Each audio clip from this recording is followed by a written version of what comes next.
سلامونه پخیرونه پخیر علی پخیر رمضان تا څنګه جناب تاسو ټیپ ټاپ په مزه کې د بخیر رمضان بل اپیسوډ تاسو ګورئ جناب د هم پښتون نیغ په نیغه باندې لیدونکو زموږ په دې پروګرام کې اف کورس ډیفرنٹ سیگمنټس وي او چونکې دا د بخیر رمضان ټرانسمیشن د نو شروع کې موږ کوشش کوو چې تاسو سره حدیث شریف صدا څخه خبره شریک کوو چې هغه زموږ زما په فایده می ستاسو په فایده می حضرت محمد صلی الله علیه و آله وسلم فرمایل چې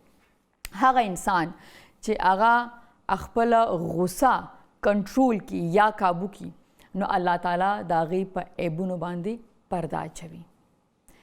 یو داسې کس چې هغه له ډېر زیات قهر او غصه ورشي او هغه د خپل قهر او د غصې مطابق چې کوم دی هغه رد عمل کولی شي هغه مخامخ کس خو هغه بیا هم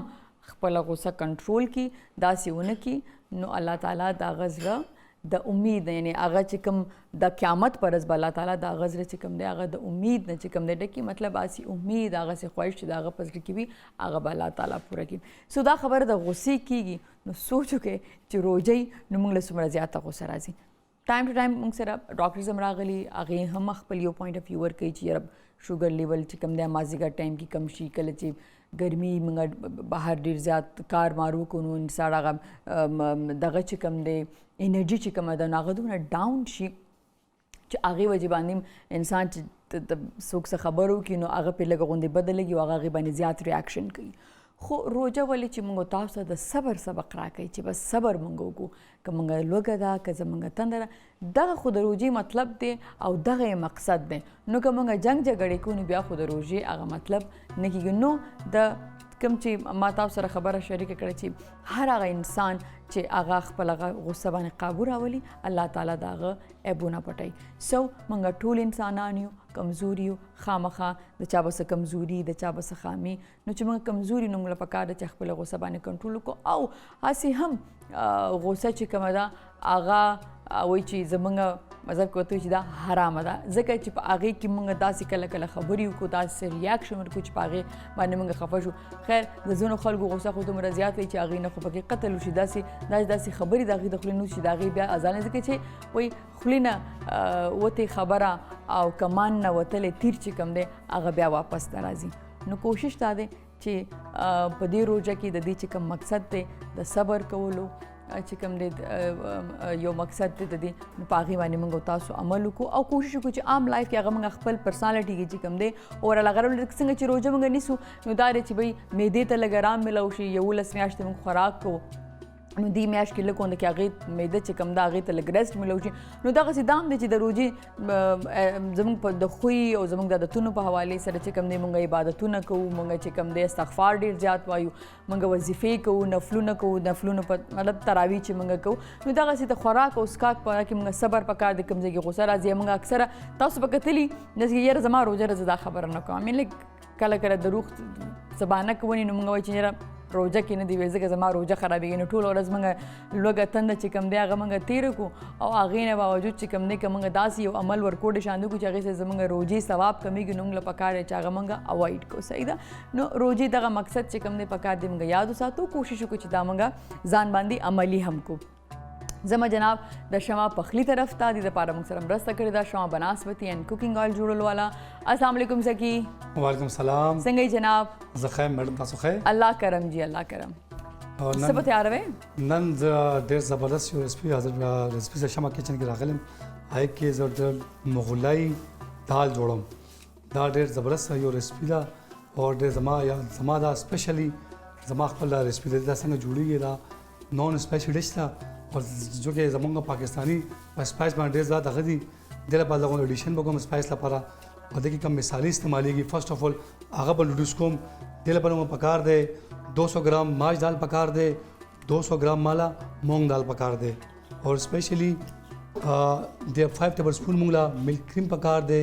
ہاف ٹی اسپون دې کې فوډ کلر مالا پکار دی 1 ٹیبل اسپون مونږ لا چکن پاؤډر پکار دی حسب ذائقہ مونږ لا مالګه پکار ده 1 ٹیبل اسپون ثابت گرم مسالہ پکار دا ہاف ٹی اسپون ریڈ چلی پکار دے ہاف ٹی اسپون سور مرچکیا پکار دا اور د دې ګریوي له جوړولو لپاره نیم سیر موږ له ټماټر پکار دي او ګارنش لپاره لیمن اور منٹ اور شین مرچکې اور گاجر اور کیرا دا پکار دے اور ټیسټ جوړول لپاره سپیشلی موږ له پکار دی سون یو عدد سون پکار دی یو عدد اوږه پکار ده اور د دې بغیر کوم غریبي او سالن تیاریږي به نه هغه موږ له پکار دی شمع کوکنګ اویل 125 ml موږ له شمع کوکنګ اویل دا پکار دی لپاره دا خو د دې مثالي دي خدا دا جوړیږي څنګه د ترکیب ډېر آسان دی ټول مخکې دا ماش دال اور مونږ دا به وینځي به اوبو کې اوبه یشي سټم تاسو یشي به هغه ټیم لغونته مالګه او 1 ټیبل سپون دا چکن پاؤډر دا پکې واچي به اور لغونته هاف ټی سپون ګرم مساله پکې دا به اډ کې بابا وو کې اوبه یشي څنګه دا وې شيږي هغه پاس د دې غریبي څنګه جوړيږي مغلای دال دا با ٹماٹر با چوپ کے اور اوگا اور سون دا با چوپ کے اور شمع کوکنگ آئل دا میڈیم فلیم باندې لوگوں ته اول با آئل گرم بشي هغه نه پس دا سون اور اوگا دا پکې واچو با څنګه دا میډیم فلیم لوگوں ستر شي هغه نه پس دا کلر چینج شي بیا ټماټر کم ما چوپ کړي دا به دې کې اډ کم څنګه دا بیا تقریبا 20 منټ به لوگوں ته فرای کوم دا شمع کوکنگ آئل کې څنګه فرای شي هغه نه پس با دم باندې کې دم با څنګه د دې اوبو شي او دا غریبي تیار شي د دې اویل با برابر راشي څنګه د دې اویل برابر راشي هغه نه پس دا چکن پاؤډر حسب ذائقہ مالګه ثابت گرم مسالہ دا ہاف ٹی کچ چلی اور سلچر پاؤڈر اور دا فوڈ کلر اور ملک کریم دا پکې ایڈ بکو اور لغون پیزا منٹ لپاره دا به فرای کوو به څنګه فرای شي هغه لپاره دا دم باندې به کیدو ښه دا دې طرف ته لاړ بشم دا کم دالونه مفراغه بو کې شول می دي دا با شمع کوکنګ اویل به والم په میډیم فلیم باندې لغون اول با دا اویل ګرم بکم هغه نه پس دا دې کې دال به ایډ کم او لغون ته مالګه واچم با دا دې کې فرای بکم بیا با څنګه دا فرای شي هغه نه پس دا به کم مثالم غو تیار کړی دا به دې کې ایډ بکم اور لغون ته 15 منټ لپاره دا به چمچ سره فرای کوم با څنګه فرای شي هغه لپاره با پیزا بیا به دم باندې کېدم هغه پس به دا زموږ دال تیار بشي مغلای دا به ډیش آوټ وکم دا طریقه سمپل تھینک یو زکی ډیره زیاته مننه لیدونکو اوس په یو ښایسته غونډه کې نعت چې کوم دی هغه په خیر رمضان کې شاملو ټرانسمیشن کې ما سره اوس دا وخت میلمنه ناسته عروج تاج ستړی مشي څنګه یې ښه وعلیکم السلام زه ښه یم تاسو څنګه الله کرم دی عروج تاج دا راته ووایه چې سبق وایې ته سبق ویما زه بیچلر کوم ماشاءالله ښه څه کې زه یونیورسټي ته ځم ریفا یونیورسټي نه سبق ویم څه سبجیکټ ستا یا بی ایس انګلیش ته ځم لټریچر ښه لټریچر ښه نو مخکې فیوچر کې د څه پلانز دي د خیره سره زما فیوچر کې د کا میډیا فیلډ کې تلل دی اینکر مطلب ایز ان اینکر یس ډېر ښه نو نعت بیا کوم ځای نه شروع کوم شو چې تاسو په سکول لایف نه نعت وایي که څنګه زه 2 کالونه دا ویم نعت وغیره کالج وغیره نه ما سٹارټ کړی دی 2-3 کاله وشوه خو دا د چینل کې زمانن مطلب اوله پیره ښه ډېر ښه چې سکول کې اور هغې نه پس مخکې راتګ سو نعت چې کوم دی دا موږ اکثره چې به میاشت کې یا کله به چې سکول کې فنکشن نو موږ ته به ټیچر وي چې ته تقریر وکړه ته ډیبیټ کې سواخه د چې د نعت وایا که نه داسې نو تا ته هم دا ټیچر ویلو که ستا خپل دا زړه کې تا ټیچر ته وي چې ماله موقع راکړي زه اسمبلي کې اکثره بچې کوم دی موقع میلاوي دا ماله مطلب بالکل ما مخکې دونو کانفیډنس ما کې نه و چې لکه زه چېرته نعت ویم یا داسې خلکو کې ګیدرینګ کې بس دا یو پیره اسمبلي کې ما ته میم ویلو وایي راشه او حصه پکې واخله هلته نه به زما سټارټ شوی دی او اوسه پورې زه ویم ښه صحیح ده نو هوسټینګ ستاسو میډیا ته دغه دی نو څنګه نیوز والا که انټرټینمنټ والا کوم والا ذهن کې داسې دی چې کوم طرف ته به انټرټینمنټ طرف ته ډېره ښه ده کامیاب اوسیږي اور اوس به ستانه یو ښایسته غونډه کې نعت مونږ ټوله ورو صحیح ده جی زه تاسو ته سناوم اوکې جی اللهم صل علی محمد صلی اللہ علیہ یا رسول اللہ وسلم علیکہ یا حبیب اللہ کرم مانگتا ہوں عطا مانگتا ہوں الہی میں تجھ سے دعا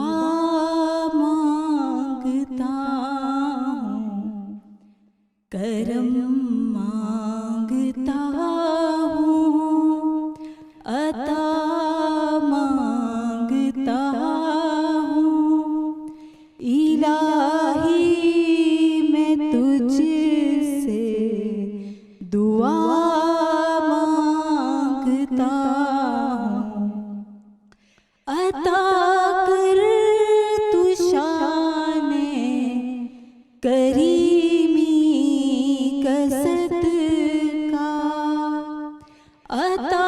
کر تو شان رحیمی کا صدقہ نہ مانگوں گا تجھ مانگتا ہوں. جډیر ښه حمد شریف تاسو وړاندې کړ. سو حمد د الله تعریف چې څه کوي، حمد د رسول صلی الله علیه و آله وسلم تعریف چې کېږي هغې ته وایي نعت. صحیح ده جی، تھینک یو. لیدونکو ورکوټ شانت مالو واپس راستانه کیږو.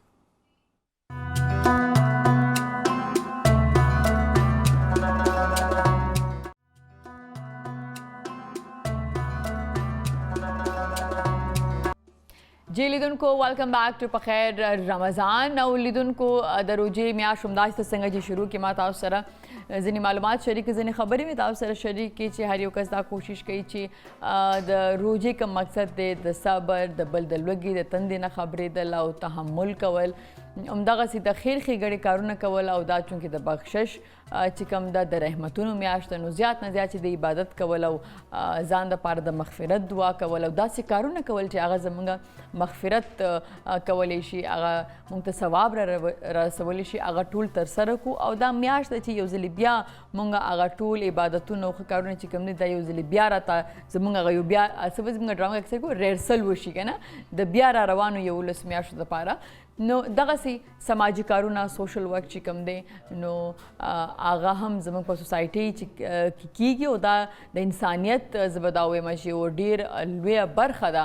که موږ د انسانیت د خدمت کله خبره کوو. نو ما سره د درمان چیرمن چې کوم دی اداره چې کومه ده یا ارګنایزیشن چې کوم دی د هغې چیرمن دا پروګرام کې ناست دی. جی السلام علیکم اور ستړي مه شئ. وعلیکم السلام. څنګه چې تاسو ښه حیثیت ښه دی. تقریبا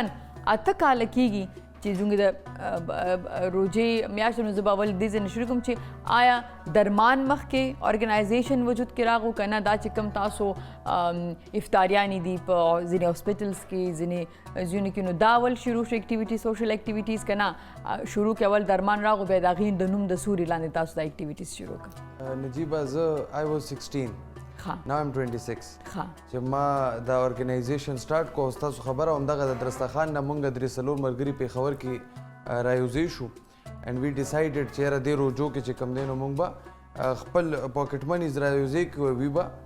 یو پروګرام به مونږ شروع کو. نو هغې سلسلې نه دا سلسله شروع شو بیا 1 کال او 2 کال او بیا اټس بین 8 years now. الحمدلله دې وخت کې چې KP کې څومره سوشل ورکرز دي نو دا ما سره مخکې ارګنایزیشنز کې و اوس هر یو کس خپل خپل ارګنایزیشن جوړ کړی. ما دپاره ډېر د خوشحالۍ خبره ده ځکه چې زموږ مقصد و سوشل ورکرز کریټ کول. زموږ مقصد دا و چې موږ دا سوشل ورک پروموټ کو او تاسو وګورئ چې په روژې کې د موږ چې کوم کار کوو د دې نه ښه کار په روژه کې به حیثیت مسلمان، به حیثیت یو سیاسي سړی، به حیثیت یو د پاکستان یو شهري د دې نه ښه کار بل نشته. آیا یو کس هغه چې په کور کې ټول زودۍ او 8 جګونې ځان ته مخې ته ایښي او روژې ږدي او یو کس هغه چې هغه په هاسپټلز کې ګرځي، هغه په سکولونو ګرځي، هغه په جیلونو کې ګرځي او هغه خلکو خدمت کوي بیټ آن ا ویری سمال لیول. لکه دا هم نه چې یو کس ته ضروري چې 1000 کسان یا 2000 کسان خو لږ لږ یو قسم چې خدمت کوي د دې نه ښه میسج زما په خیال چې بل نشته. بالکل صحیح ده. نو 16 ایئر مطلب تاسو په خپله سټوډنټ وې هغه وخت کې څنګه خو به انسپایر شوي یې تاسو زه یا به انسپایر شوي یا همداسې څه کتلي چې تاسو به لږې په دې سوسایټۍ کې د کار کوونو ضرورت دی اسپیشلی سوشل اکټیویټیز؟ نه هغه وخت کې زه انسپایر شوی د سنه نه وم خو زموږ یو ملګري راله اچانک اکسیډنټل اټ واز اکسیډنټل موږ ناست هغوی وایي دغه شانتې بس موږ پاکټ منیز راوځي کوي او لیټس ډو اټ او دا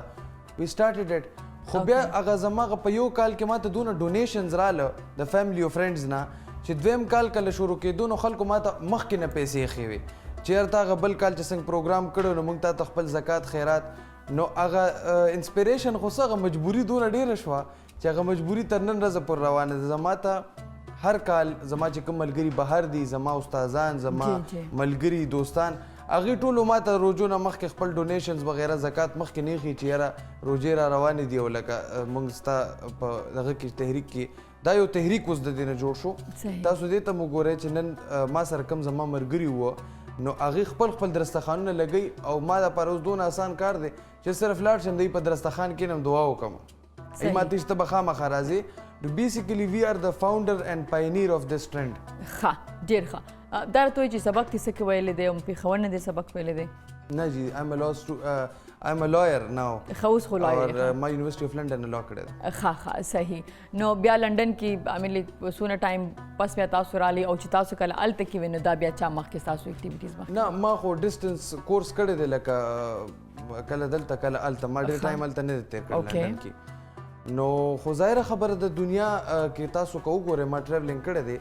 نو سوشل ورک نه غټ شیز په دنیا کې د انسانیت زه به دا ووایم چې اوس چونکې د روژې میاشت مو ستاسو اکټیویټیز به د ادارې چې کومې دي هغه روانې نو که اوس موږ ته وایي چې په دې روژې د مبارکه میاشت کې ستاسو چرته د دسترخوان لګي د روژه ماتي دپاره؟ ما خو جی روزانه زه په خپله زموږ داسې طریقې کاري چې زما خو نور ټیمونه یو فکسډ پوینټس باندې جی 8 کې خپل ټیم دی جی 9 کې خپل دی په هر سیکټر کې زما خپل دسترخوان دی پېښور کې خپل دی مردان کې خپل دی د دې نه علاوه دا صرف اسلام آباد پورې محدود نه دی ورنه پېښور کې هم دی مردان کې هم دی؟ اټس ان آل کې پی ان اسلام آباد جی ما چې کوم ځای کې ټیم دی بیا زما هدف پورې دا کار دی چې زه روزانه نوې لوکیشن باندې نوې هاسپټل کې او په نوې ښار کې زه په خپل یو موبیلایزیشن پروګرام کوم په هغې کې ما څه دغه علاقې ډي سی وي په هغې کې ما څه دغه علاقې ایم پی اے وي منسټر وي ایون ما اوس پریزیډنټ اف پاکستان ته لیټر لیکلی دی چې یو شوډ جوین اس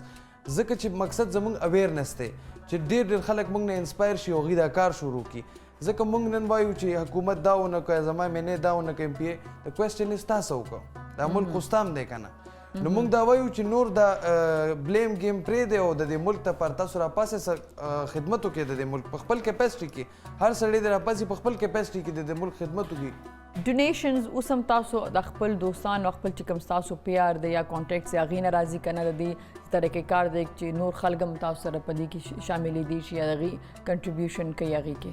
نه زما خو یو خپل سرکل دی د پیپل هو نوز می هغوی ما ته سنس 8 ایئرز خپل یو ډونیشن کوي او نور خلک هم روزانه چې موږ چېرته لاړ شو هغوی یار دا افطاري زما د طرفه شه څوک رینډم کس راشي هغوی چې یار دا زموږ د طرفه شوه نو مطلب د اټس اوپن فار ایوری ون. ښه جي صحیح ده. دا راته وایي چې تاسو د ایم پی ایز او د منسټر د نومونه نو داسې خو نه چې تاسو سیاست طرف ته هم سوچ دی ځکه چې اکثره خلک چې سوشل اکټیویټیز کې یا هغوی یا ایون ما سره ډېر پالیټیشنز چې کوم دي هغوی راشي نو زه هغوی ته یم چې لکه تاسو څنګه انسپایر شوي چې تاسو راشي پالیټکس نه هغوی وایي چې د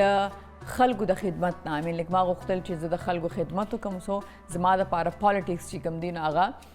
ځکه خو چې زه د دې د لارې چې کوم دی مې به ډېرو خلکو سره وکړم نو ستاسو داسې څه اراده شته؟ زه به تاسو سره یو ډېره ښکلې خبره وکړم زه چې ما د درمان نو شروع کړی زه پالیټکس کې مو ډېر په پیک پالیټکس کوم 16 کال نه مخکې څنګه ما چې کله دا ارګنایزیشن نو شروع کړی که نه زما هغه ټایم کې پولیټیکل یو ډېره غټه اکټیویټي وه او زه په پالیټکس کې وم نو راته ووایه که نه او ما چې کله بیا پالیټکس یو هغه په دې ډېر رڼا ځکه نه اچوم چې لکه دا څونه لیډران دي اکثر ایم اسوسییټ زما ملګري دي زه پرې ډېره خبره نه کوم خو بیا چې کله ما دا کار شروع کړو ما ته به خپل ډونرز وی چې یاره د پاکستان پالیټکس چې څونه ګنده دی او ستا دا کار څونه صفا دی نو ته خدای ته وګوره چې ته د دې نه ډیسوسییټ شه نو په 2018 کې ما د سیاست نه ډیسوسییشن اعلان وکړو او زه لکه تاسو څه داسې هم چې سماجي کارکون سره سیاسي کارکون هم وایي داسې ویلی شي لکه اکټیویسټ وي تاسو خو فار سوشل ورک بیا د پاکستان کې خو زه ایٹ دس پوینټ اوس سوچ کوم 2018 کې ما پالیټکس پرېښو په 23 کې زه دا سوچ کوم چې که آیا هر سړی د دې سیاست نه رستو شي نو دا سیاست به څوک کوي او بیا موږ به ګیله نه کوو چې ولې غلط خلک دي ځکه که صحیح خلک مخکې نه راځي دا د کارل مارکس یو تیوریم ده بیا چې په معاشره کې ښه خلک سیاست ته مخکې نه راځي نو خراب خلک به اټومیټیکلی چې کوم دی هغه رول کوي نو دې ځل ته ما بیا داسې یو کار وکړو چې ما د عمران خان صاحب سره دا خبره وکړه چې ناو ایم سپورټینګ پی ټی آی ما خان صاحب سره دا خبره وکړه چې یاره تا خو ویل چې زما د پارټي د سوشل ورکرز ده او تا خو ویل چې زما د پارټي لکه په سوشل ورک بیس چونکې زموږ دپاره انسپیریشن عمران خان ځکه دی چې هغه شوکت خان هم یو ډېر ښه پروجیکټ په پاکستان کې داسې یو سیاستدان چې کوم دی داسې سوشل ورک نه کړي څنګه عمران خان کړی دی نو بیا هغه طرف نه ما دا دغه وشو چې یار سوشل ورکرز خو وجود نشته نو دې ځل ته به د ټولو روجو کې ما دا انټریکشن هم وکړو چې ټول سوشل ورکر سره زه ځاني ملو شم او ما ورته وویل چې یار تاسو ټول اوس ما سره یو پلیټفارم ته راشي چې موږ په یو سوچ باندې کار وکړو یو نظریې باندې فار ایگزامپل سل ارګنایزیشنز دي سل ارګنایزیشنز ډیفرنٹ مقصد کوي اوس دا سل ارګنایزیشنز که یو شي دا ټول سوشل ورکرز او مثال وایي چې موږ یو سکول جوړو نو که یو په خپل کیپیسټي کې یو کس 10% کوشش هم وکړي نو اٹ میکس 1000% یا 100%. اره فارسی یو متل دی وای کتره کتره دریا همیشه وای. نو هغه نه هر انسان څنګه چې مخکې تاسو خبرو کوي چې موږ همیشه دا خبره کوو چې موږ ته د ملک سره کړي دي یا موږ چې کوم پالیټیشن دی هغه سره کړي دي خو انډیویډوالي موږ څه کولی شو. نو ما خیال چې تاسو د سوشل اکټیویټیز چې کومه ده د افطارۍ نه چې کوم شروع کیږي چې یاره د یو کس چې کوم د یو بېوزله کس یو نن سبا ګراني دومره زیاته ده چې د یو کس خپل روجمات یې نشي افورډ کولی. نو که هغه یو کس روجمات یا 2 کسانو روجمات یې موږ وشو وکولی شو نو دا هم ډېره لویه خبره ده. سو بیا واپس راځم درمان طرف ته. درمان پښتو کې چې څه ته وایي که نه د درد علاج درد وا صحیح ده جی. نو ډېر ښایسته نوم دی دا راته وایي چې د درمان د نوم د سوري لاندې نور هم څه اکټیویټیز دي د روژې نه بغیر؟ درمان د سوري د لاندې جي ډېر زیات اکټیویټیز دي. په هیومینیټیرین کرایسس باندې مونږ کار کوو، په اکنامک ډیولپمنټ باندې کار کوو، په ایجوکیشن کې کار کوو. ما یو ډېر کامیاب مهم چلولی و تقریبا 3-4 کاله مخکې په ایجوکیشن باندې چې په هغې کې مونږ وی یس ټو ګرلز ایجوکیشن. او مونږ به تلو کلي په کلي په سکولونو کې به جینکو ته یونیفارمز ورکول او بیا هماغه د هغه علاقې پالیټیشنز شو، منسټران شو، هغه ټول خلک به م راغوښته. زمونږ دا مهم کې دا سرکاري خلک ځکه وي چې مونږ یو برج کردار هم ادا کوو د عوامو او د پالیټیشنز منځ یا د ګورنمنټ منځ کې. اوس بل زما د سمر بلور صاحب سره یو پروګرام وکړو پېښور کې لیډي ریډینګ کې. پرون ما په ثوابۍ کې د ډي پي او ثوابي او پولیس چې څومره د ثوابي چې د پولیس او د عوامو ترمنځ چې هغه یو د ډر او د خوف یو چې کوم کمیونیکیشن دی هغه لږ نارملایز شي. نو موږ ورسره کوشش کوو چې یو برج کردار ادا کړو د عوامو او د سرکاري خلکو ترمنځ هم. نو درمان از ډوینګ ا لاټ اف ثینګز. کووډ کې جی ما ټول نه زیات کار کړی دی. په کووډ کې ما 1 لاک ماکسونه تقسیم کړي دي او راشن او لکه یو ایمرجنسي او ایون تاسو وګورئ چې سرکار نه مخکې ما کار شروع کړو. نو ایون سرکار ته اویرنس بیا به زه یو ډي سي پسې لاړم چې سر اټس سټیټ اف ایمرجنسي، تاسو راپاسې دا دونه یو سیریس شو ده. په چاینا کې دا وشو، په ووهان کې دا وشو. نو هغوی به شاک شو چې لکه مطلب هر یو کس په ما د لاسه راټینګ کو چې یار راشي یو اکټیویټي کو راشي اکټیویټي. نو الحمدلله د پاکستان د ټولو سرکاري کمشنر سره، ډي سي سره، دا ټول سرکاري خلک، اے سی سره زه به خپله تلم او موږ به دا ځایونو کې اعلانونه کول په پېښور کې، په مردان کې چې کله دی دغه کولو لاک ډاون کول. نو I was a part of it. موږ ډېر کار کړی دی. سو موږ څه ګورو تاسو چې را روان به تاسو ایم پی اے کې ایم این اے به ډېر جي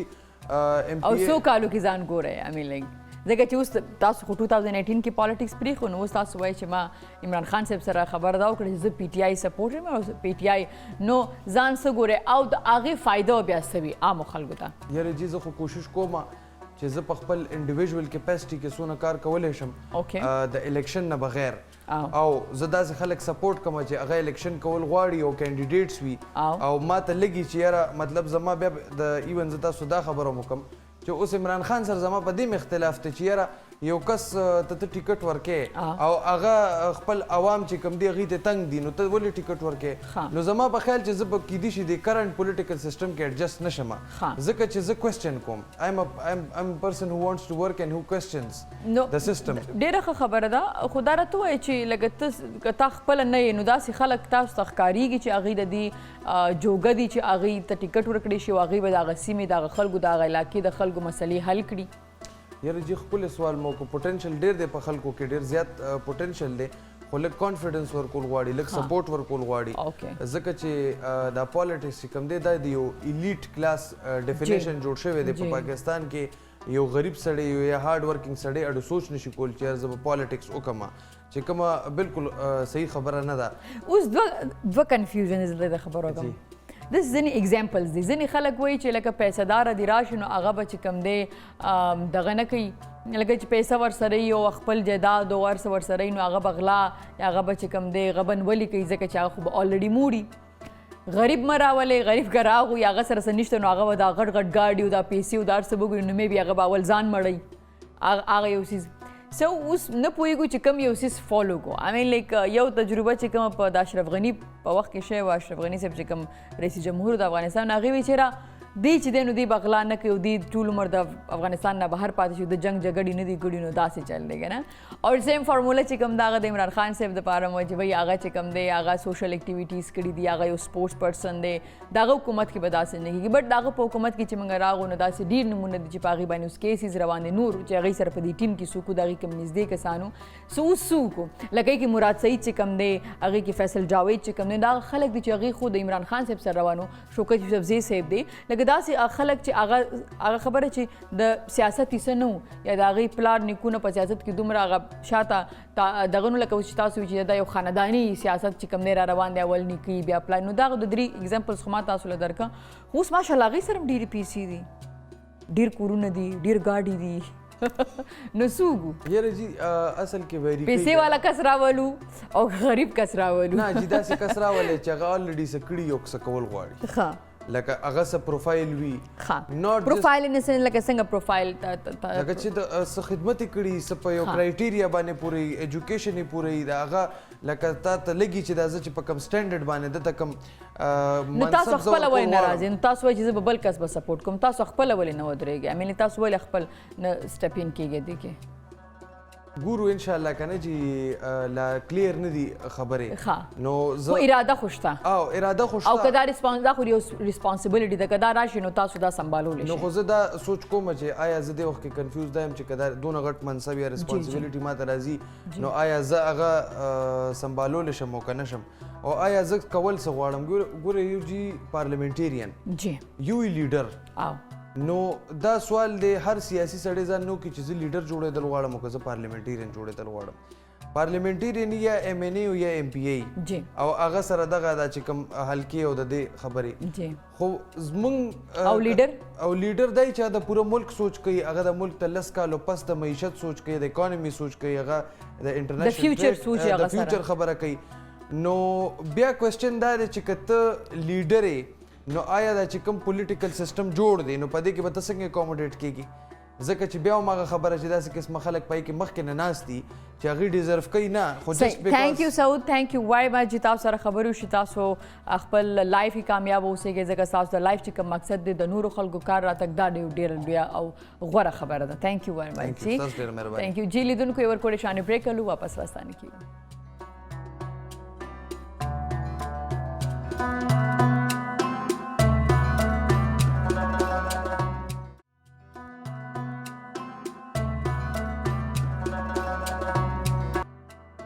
لیدونکو ویلکم بیک ټو په خیر رمضان لیدونکو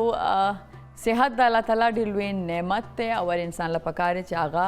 ځان فټ وساتي نه صرف دې دپاره چې هغه به چست وي د هغه دپاره چې زما باډي ډېر ښه شیپ اپ وي خو د هغې نه علاوه موږ د ډېرو بیماریانو نه چې کوم دی ځان بچ کړو شو که چېرته کې موږ فټ یو موږ د خپل ایکسرسایز د خپل لایف سټایل خیال ساتو د خپل خوراک خیال ساتو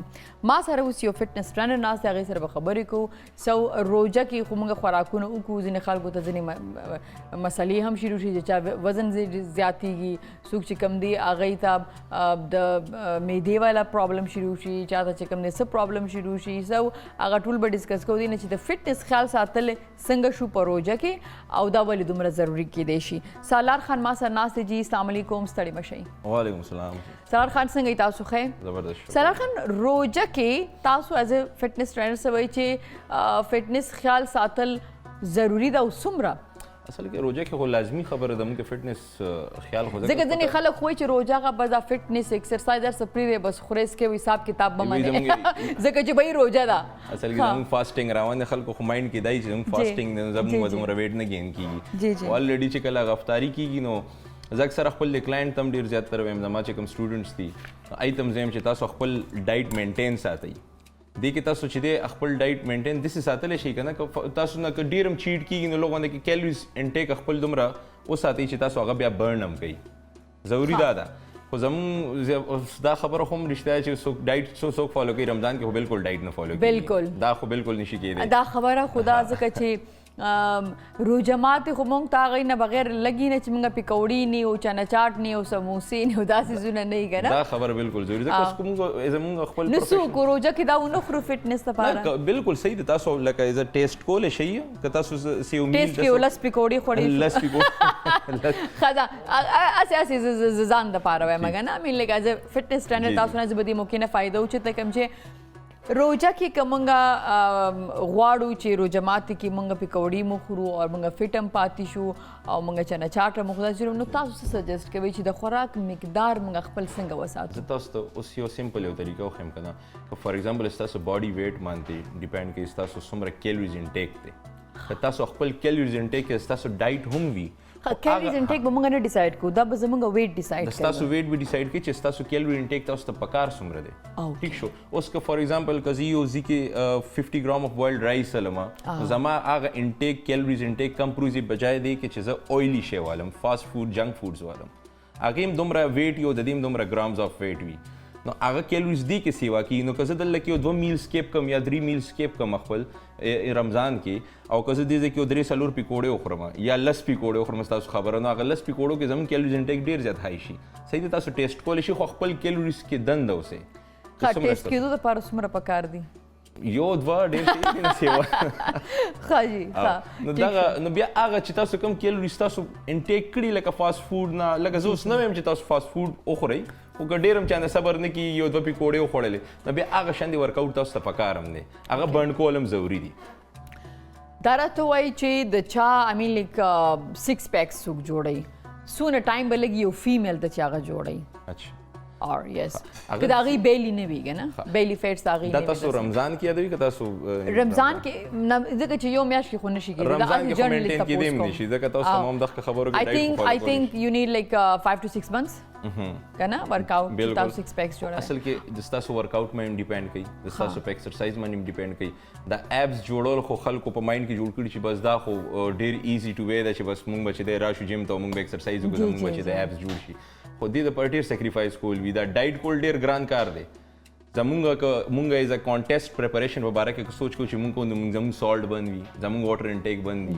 زمونږ کمپټیشن کې زمونږ کیلوریز ډیفیسټ مونږ په 1 منت باندې کیلوریز ډیفیسټ باندې روان یو نو او که داسې یو وي چې مونږ دا کولی شو ویل نو 2 منتس کې ستاسو ښه مزدار پراپر فزیک راویستی شي صحیح ده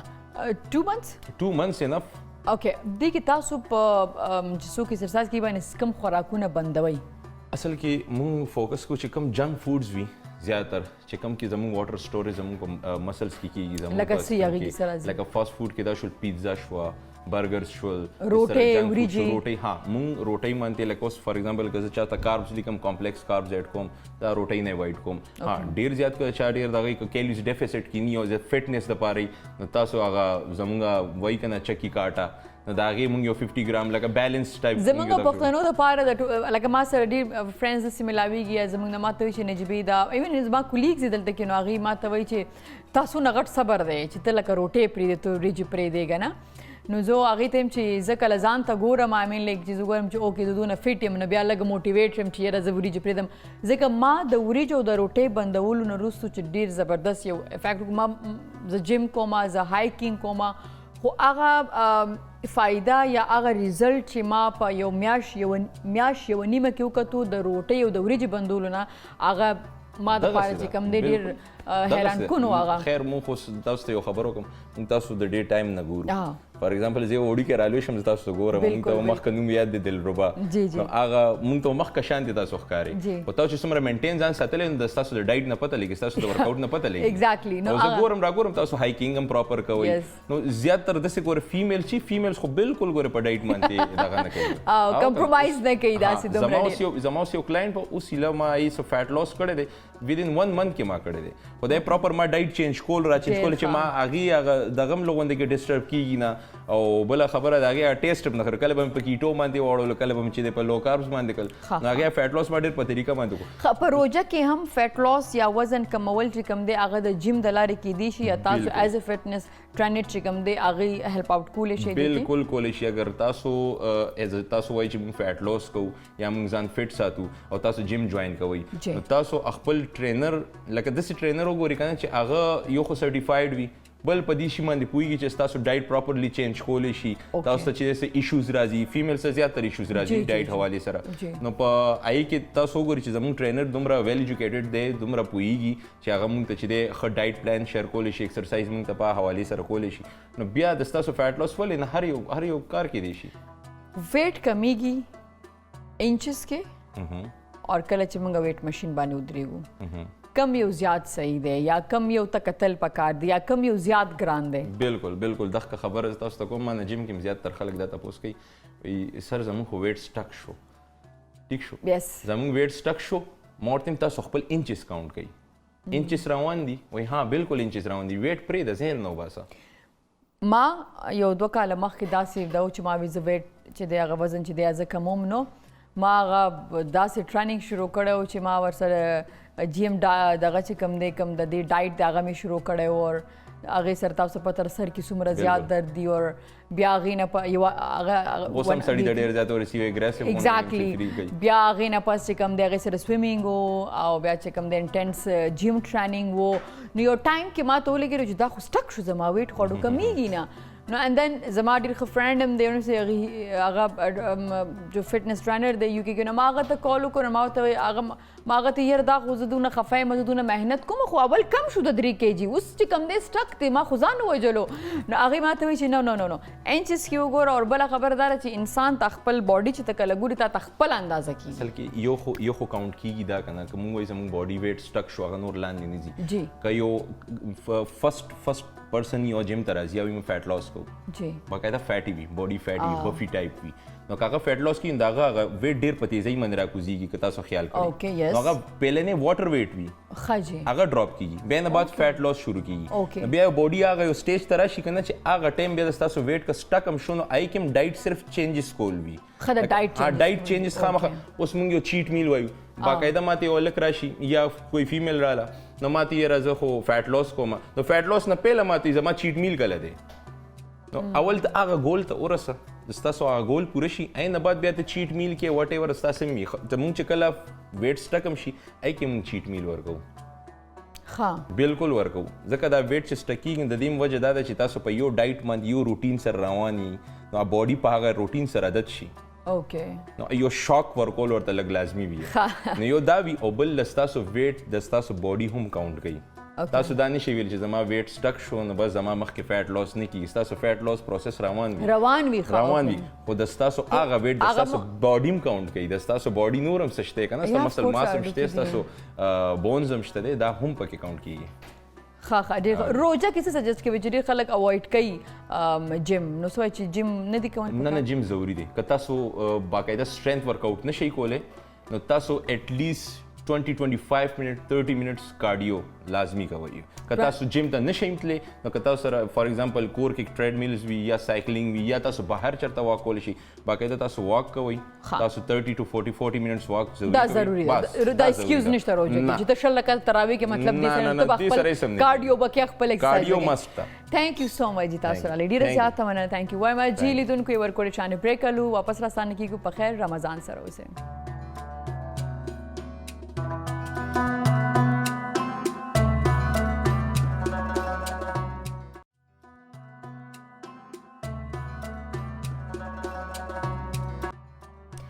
ویلکم بیک ټو په خیر رمضان لیدونکو همدې سره زه د شمع پخلي طرف ته ګورو چې نن کم کوکینګ کوي زکي په شمع پخلي کې چې هغه کوم مرحلې ته رسېدلی دی جناب زکي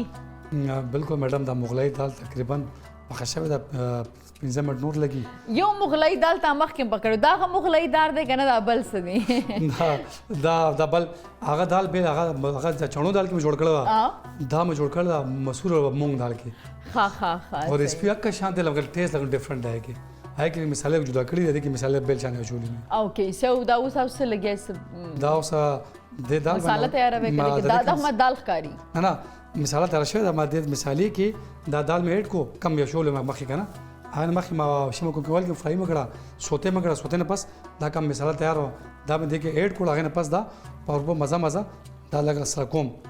15 منټ پس به دا انشاءالله تیار به وي تھینک یو زکی لیدونکو موږ ټولو چې کوم د کتابونو کې هم لوستی دا موږ ته معلومات هم شته دی د غزوې بدر په حوالې سره نن بز پروګرام کې خبر کوم د غزوه بدر د جنگ په حواله سره هغه کې د مسلمانانو تعداد څومره هغه جنگ څنګه وکړل شلو د هغې فتح د هغې ځینې واقعات چې کوم دي په هغې باندې به خبرې کوو. ما سرناست عدنان غفور ہاشمی صاحب خوش آمدید. کیسے ہیں جی آپ؟ ٹھیک ہیں، خیریت سے ہیں؟ غزوہ بدر کے بارے میں یا بدر کے جھگڑے کے بارے میں تھوڑا سا آپ ہمیں شروع میں تفصیل بتائیں، پھر میں آپ سے اپنے کویشچن کروں گی. اس کی ہسٹری کے بارے میں بتائیں، بیک گراؤنڈ بتا دیں ہم. جی اعوذ باللہ من الشیطان الرجیم، بسم اللہ الرحمن الرحیم. سب سے پہلے تو میں آپ کا شکریہ ادا کرتا ہوں کہ آپ نے مجھے اپنے اس پروگرام میں انوائٹ کیا. آج ویسے 17 رمضان المبارک ہے اور یہ غزوہ بدر بھی، اس کی بھی جو ڈیٹ تھی وہ 17 رمضان المبارک تھی، اور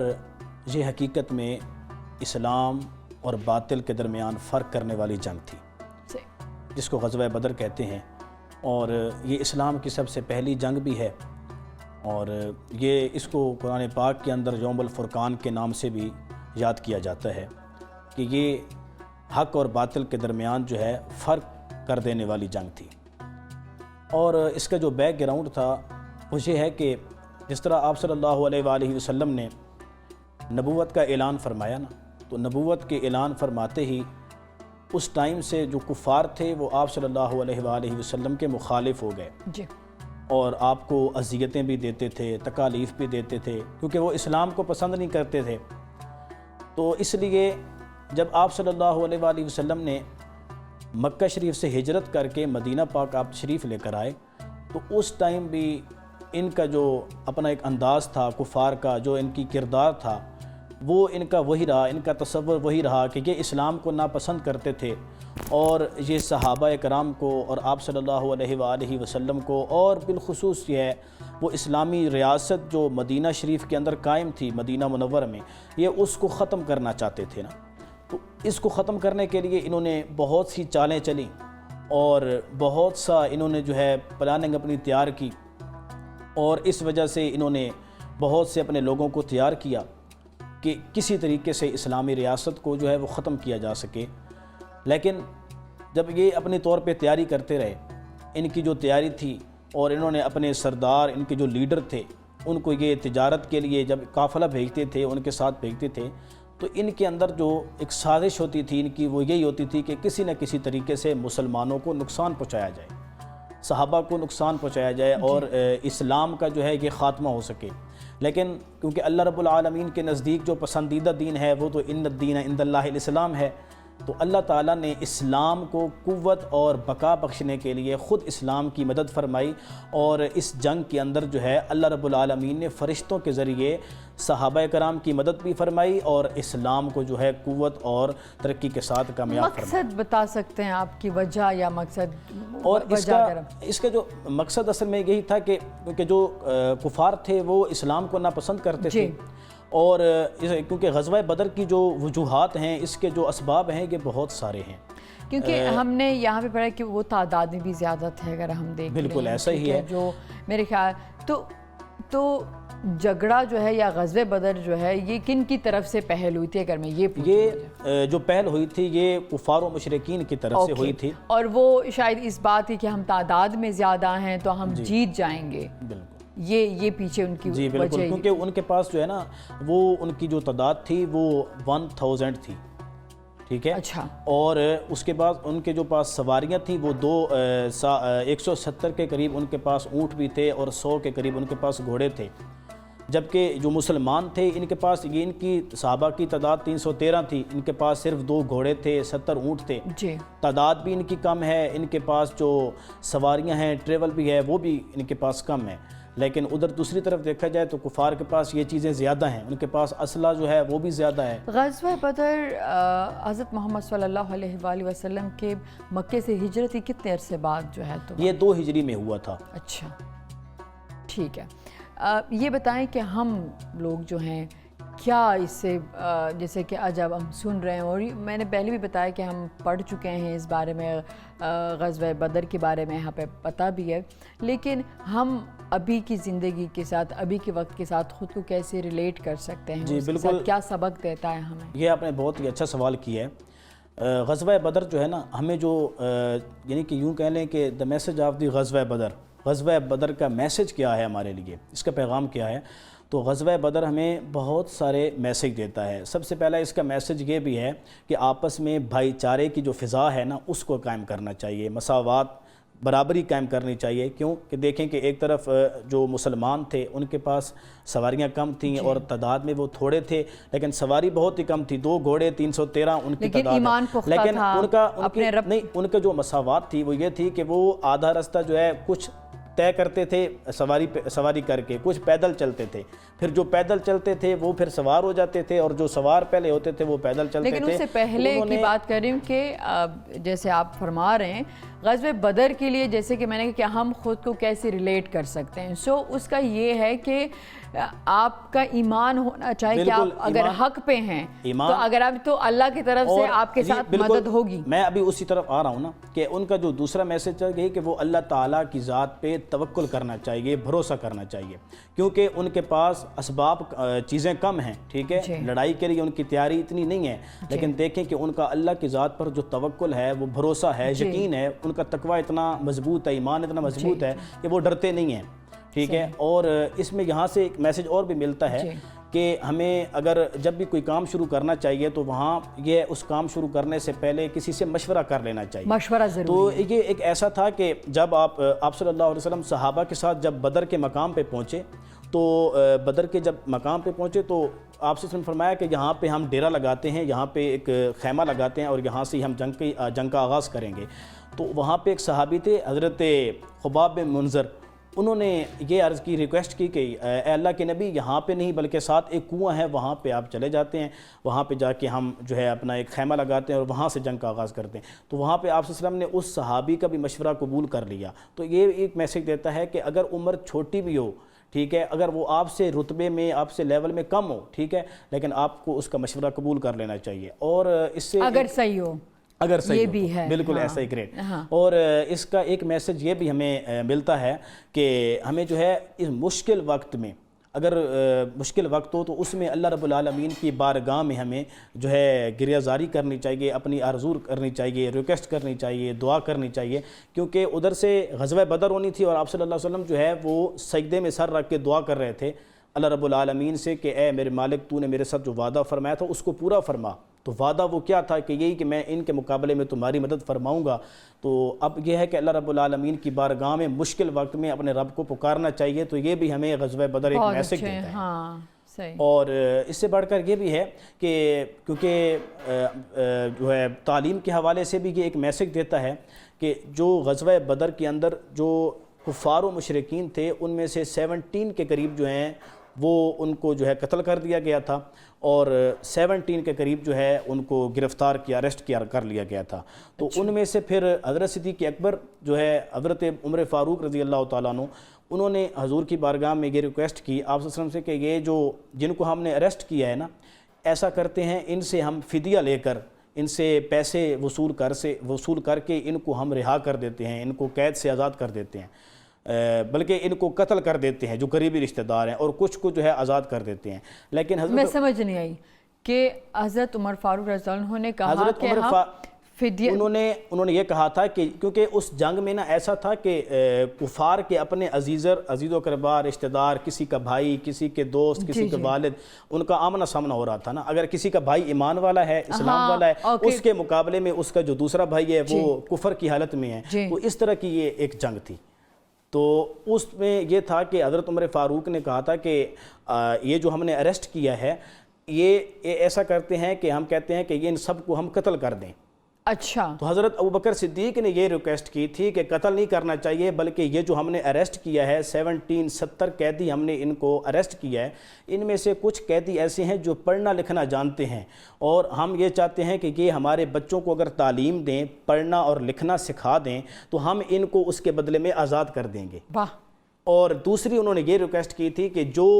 اگر پڑھنا لکھنا نہیں جانتے، اگر وہ ہمیں پیسے دے دیں تو ہم اس کے بدلے میں ان کو جو ہے وہ آزاد کر دیں گے۔ تو آپ صلی اللہ علیہ وسلم نے فرمایا ٹھیک ہے، اور آپ نے یہ ریکویسٹ ایکسیپٹ کی اور اس کے بعد جو کچھ قیدی تھے ان کو ہر قیدی کے جو ہے نا اس کے پاس 10 بچوں کو بھیج دیا گیا کہ یہ ان 10 بچوں کو جو ہے پڑھنا بھی سکھائے گا، لکھنا بھی سکھائے گا. تو اس سے ایک میسیج یہ بھی ملتا ہے کہ تعلیم اتنی ضروری ہے، ایجوکیشن اتنی ہمارے لیے جو ہے مسٹ ہے کہ اگر ہمیں ایجوکیشن جو ہے وہ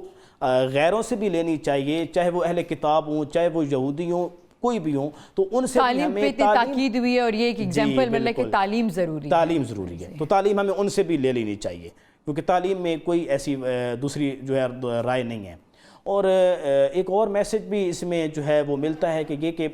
آپ صلی اللہ علیہ وآلہ وسلم جو ہے جو اریسٹ ہوئے تھے ان کا بہت خیال کرتے تھے قیدیوں کا. کیسے؟ ان کا خیال اس طرح کرتے تھے کہ آپ صلی اللہ علیہ وسلم ان کو بھوکا نہیں رکھتے تھے کہ جیسے غلاموں کے ساتھ ہوتا ہے یا قیدیوں کے ساتھ ہوتا ہے تو بھوکا رکھا، پیاسا رکھا. بالکل یہ جو کرتے ہیں، بلکہ یہ آپ صلی اللہ علیہ وسلم کا طریقہ نہیں تھا. اور آپ صلی اللہ علیہ وسلم یہ تھے کہ وہ آپ قیدیوں کا بھی بالخصوص خیال رکھتے تھے اور ان کو جو ہے مارنے سے بچاتے تھے، سزا ان کی کم کر دیتے تھے اور ان کو اور پوچھتے تھے کہ آپ نے اس قیدی کو کھانا کھلایا ہے، اس کو کھانا کھلایا ہے. تو مطلب یہ تھا کہ یہ ایک آپ صلی اللہ علیہ وسلم کی یہاں سے سنت جو ہے اسوہ حسنہ، اس کا بھی ایک مثال جو ہے واضح نظر آتی ہے. اور غزوہ بدر کا یہ ہمارے لیے ایک اہم میسج بھی ہے کہ ہمیں جو ہے آپس میں ایک تو بھائی چارے کی فضا قائم کرنی چاہیے، دوسرا اللہ تعالیٰ کی ذات پہ توکل اور یقین رکھنا چاہیے، اور جو ہے ایمان جو ہے اس کو ہمیں مضبوطی سے پکڑنا چاہیے کیونکہ ایمان اگر ہے تو تب ہی جو ہے ہم دنیا اور آخرت میں اپنی زندگی کو جو ہے وہ کامیاب کر سکتے ہیں. بہت اچھے سے آپ نے غزوہ بدر جو ہے ہمیں جو کویسچنز تھے جو اس کو تشریح کیا آپ نے، اس کے لیے بہت زیادہ شکریہ. اب میں چاہتی ہوں کہ آپ سے ایک اچھا سا تلاوت ہم سنیں اور اسی پہ پروگرام کا وائنڈ اپ کر لیں. بسم اللہ. اعوذ باللہ من الشیطان الرجیم.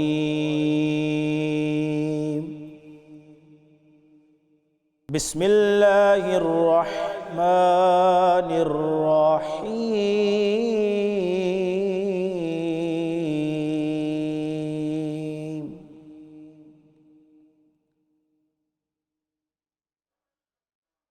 یا ایہا الذین آمنوا اذکروا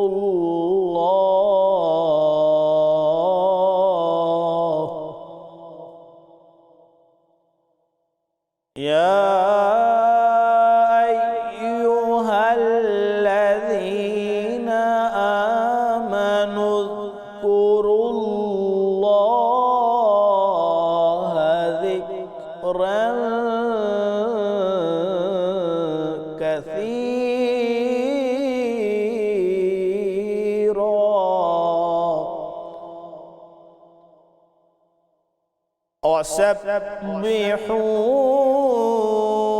بُكْرَةً وَأَصِيلًا.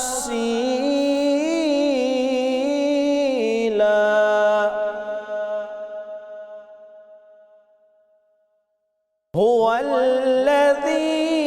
يُصَلِّي عَلَيْكُمْ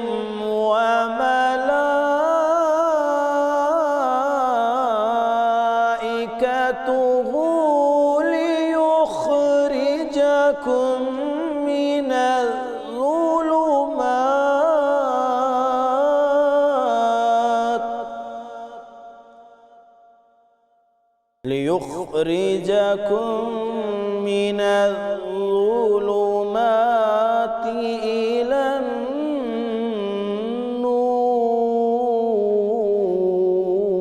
النور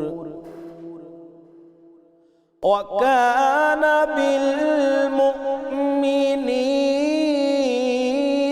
رحيما.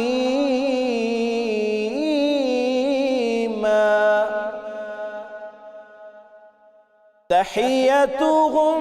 يوم يلقونه سلام وأعد لهم أجرا كريما.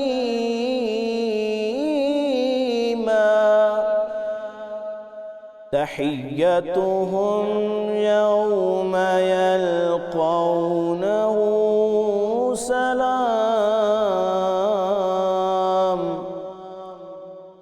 وأعد لهم أجرا كريما صدق اللہ العظیم. سبحان اللہ، جزاک اللہ، بہت شکریہ جی، تھینک یو ویری مچ جی. لیدون کو داو زمونږ نه پروګرام کو جون د خیر ان شاء الله سبا وتا سره مازیګر بیا ملاقات کیږي د خیر سره 15 بجې په هم پښتو ون باندې تر هغه پورې په لاس پارم. د الله پامان.